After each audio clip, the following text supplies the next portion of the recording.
এখন যদি আপনার সামনে একটা পানির গ্লাস আমি রেখে দিই, আপনি খাবেন না। আপনি ইফতার রেখে দিলেও খাবেন না। কেন খাবেন না? আপনি জানেন আল্লাহ আমাকে দেখছেন, আমাকে শুনছেন। এই চেতনাটার নাম আল্লাহ কনসিয়াসনেস। আল্লাহ কনসিয়াসনেস, এই চেতনাটা আল্লাহ রাব্বুল আলামিন শুধু আমাদের সমরত অবস্থায় চান না, আল্লাহ পাক এই চেতনাটা আমাদের সারা জীবনে চান। জীবনের প্রত্যেকটা ক্ষেত্রে যেন আমরা ফিল করি আল্লাহ আমাকে দেখছেন, আল্লাহ আমাকে শুনছেন। না আমি জেনা করতে পারবো না, না আমি ফ্রি মিক্সিং এ যেতে পারবো না, না আমি সুদ খাইতে পারবো না, না আমি ঘুষ খাইতে পারবো না, আমি দুর্নীতি করতে পারবো না, আমি আল্লাহ বিরোধী কোনো আইন বাস্তবায়ন করতে পারবো না, আমি আমি কোনো ব্যভিচার করতে পারবো না, দর্শন করতে পারবো না, বেপর্দায় চলতে পারবো না, বেনামাজি থাকতে পারবো না, হারাম খাইতে পারবো না, আমি শিরক করতে পারবো না, কুফরে যেতে পারবো না, বেদাতে যেতে পারবো না, আমি ইসলাম বিরোধী কোনো কাজই করতে পারবো না। এই যে চেতনা, আল্লাহ আমাকে দেখছেন, আমাকে শুনছেন, এটাই হচ্ছে তাকওয়া।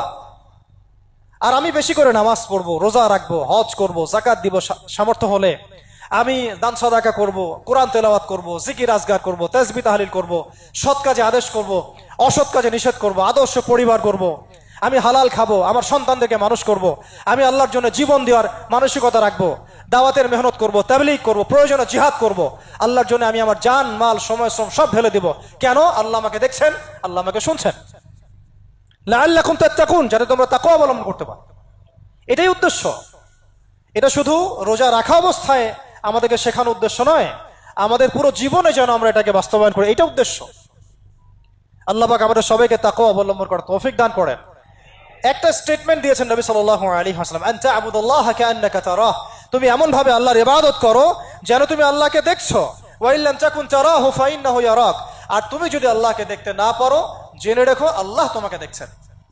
এই আল্লাহ কনসিয়াসনেস, তাকওয়া, ইন্না আকরামাকুম ইনদাল্লাহি আতকাকুম, তোমাদের মধ্যে সবচেয়ে শ্রেষ্ঠ ব্যক্তি সে আল্লাহর কাছে যে তোমাদের মধ্যে সবচেয়ে বেশি মুত্তাকি।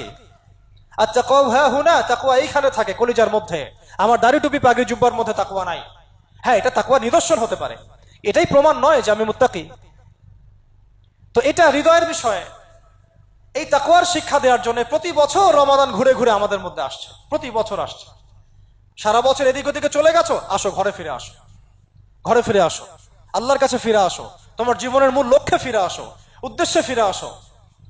আসো আল্লাহর কাছে, আসো রাসূলের কাছে, আসো দ্বীনের কাছে, আসো কোরআনের কাছে আসো, এবং এটাকে ধারণ করে সমাজের মধ্যে তুমি তোমার আদর্শের প্রচার ঘটাও। আল্লাহর জমিনে দ্বীনটা কায়েম করো, বাস্তবায়ন করো। কায়েম তুমি করতে না পারলেও এই রাস্তায় চলতে চলতে তোমার মৌত হয়ে যাক, তারপরে এই রাস্তাই তোমার জন্য শ্রেষ্ঠ রাস্তা। আলহামদুলিল্লাহ, এটাই তাকওয়ার শিক্ষা।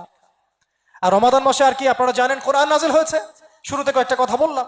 রমাদান মাসে যদি আমরা কোরআন শিখতে না পারি, ভাই আমাদের চাইতে ব্যর্থ কোনো জাতি নাই। আপনাদেরকে একটা কোশ্চেন করি, 2 মিনিট, যে রমাদান মাস কেন মহিমান্বিত?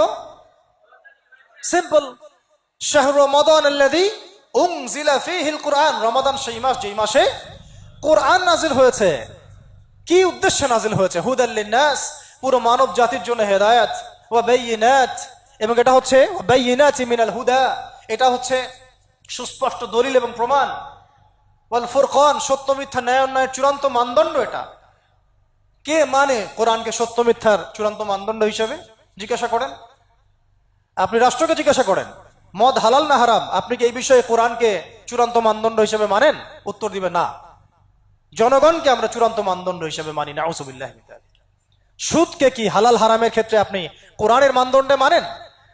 অ্যান্সার দিবে না, জনগণের মানদণ্ডে মানি। জিনার লাইসেন্সকে কি মানেন? না, জনগণের মানদণ্ডে মানি। এলজিবিটি লাইসেন্স দেওয়ার ক্ষেত্রে কি মানবেন?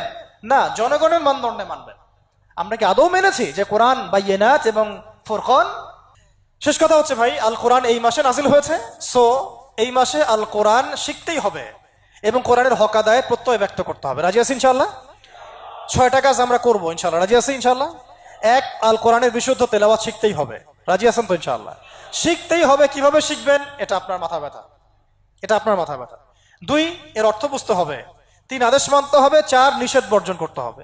5, কোরআনের দাওয়াত মানুষের ঘরে ঘরে প্রচার করার দায়িত্ব আপনাকে নিতে হবে। এই দায়িত্ব শুধু আমার না, আমাদের না, আপনারও দায়িত্ব আছে।